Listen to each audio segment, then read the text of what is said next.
I say enough. Enough of lavishing excessive profits on investors and payouts and buybacks when the American people are watching. The world is watching. U.S. oil companies made nearly $80 billion in profit last year. And this year, those profits are expected to continue to soar. This is the time, not the time to sit on record profits. It's time to step up for the good of your country, the good of the world, to invest in immediate production that we need to respond to Vladimir Putin, to provide some relief for your customers, not investors and executives. Look, I'm a capitalist. I have no problem with corporations turning a good profit. But companies have an obligation that goes beyond just their shareholders, to their customers, their communities, and their country. No American company should take advantage of a pandemic or of Vladimir Putin's actions to enrich themselves at the expense of American families. Investing those profits in production and innovation. That's what they should do. Invest in your customers. And it isn't just like, it's not the patriotic thing, it's good for your business as well. Right now, oil and gas industry is sitting on nearly 9,000 unused but approved permits for production on federal lands, or more than 1 million unused acres they have a right to pump on. Families can't afford let companies sit on their hands. So, to help execute this first part of my plan, I'm calling for a use it or lose it policy.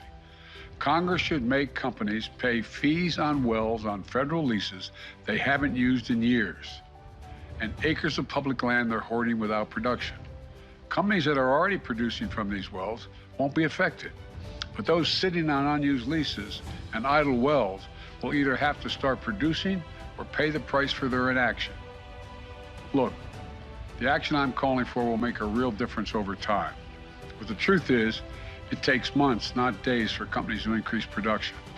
That's why the next part of my plan is so important.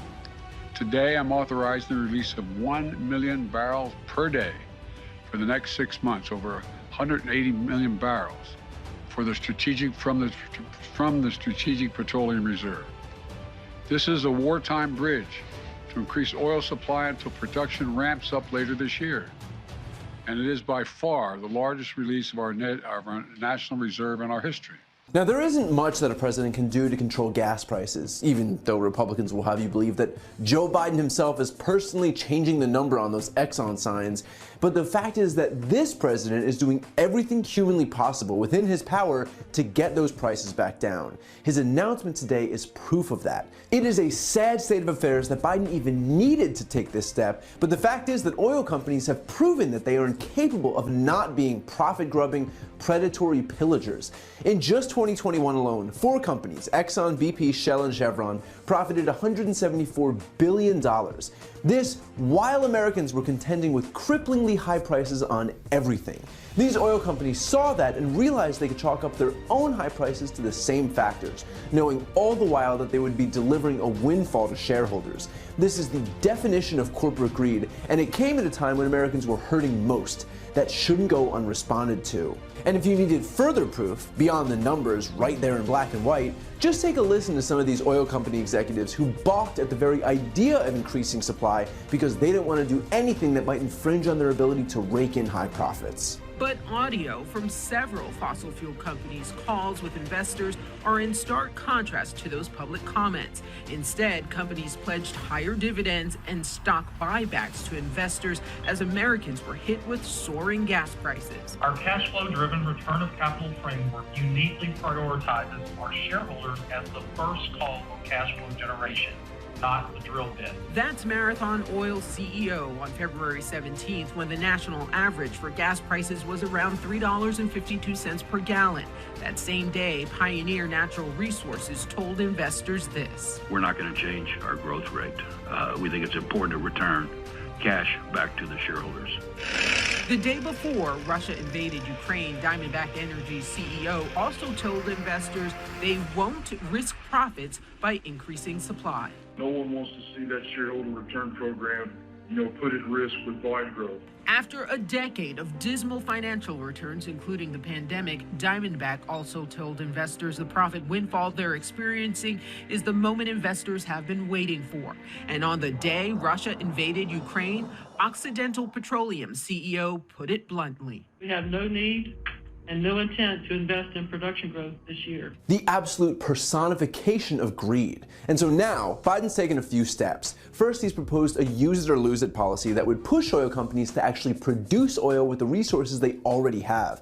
The oil and gas industry is currently sitting on more than 9,000 approved but unused permits for production on federal lands.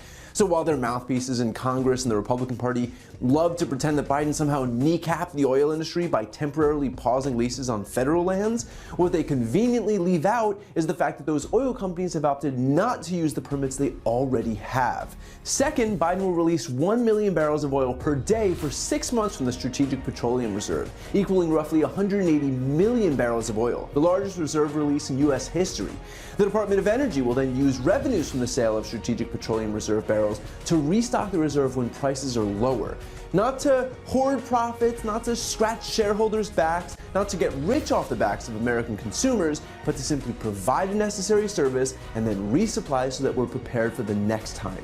This is what it looks like when people are put first, as opposed to profit-grubbing corporate interests. I should note too, for any of the Biden detractors out there, that this is what it's like when a president gets as creative as possible to actually help American consumers when they need that help, and B, when a president serves people instead of moneyed interests. Because keep in mind, when Donald Trump was in office, he helped negotiate a deal between Russia and then Saudi Arabia in 2020 to slash 9.7 million barrels of oil a day, or 10% of the world's output, because oil prices were falling.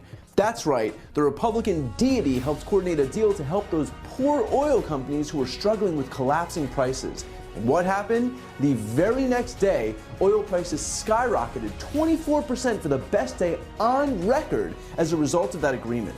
So even though presidents can generally do very little to impact the price of gas, they do have certain tools at their disposal. The difference is whether they're going to use those tools to help regular people or the corporations screwing those people over. And finally, with all of that said, I'd be a fool not to also take this opportunity to say that this is the problem with relying on fossil fuels. Until and unless we transition to renewable energy, we will continue to rely on petrostates and autocrats like Putin in Russia and Mohammed bin Salman in Saudi Arabia. We will continue to rely on predatory oil companies who have proven to us that when Americans were hurting most, they used that opportunity to line their pockets to the tune of billions of dollars. I am tired of rewarding the worst actors on the planet. The only people who don't see the benefit in transitioning to renewables are the ones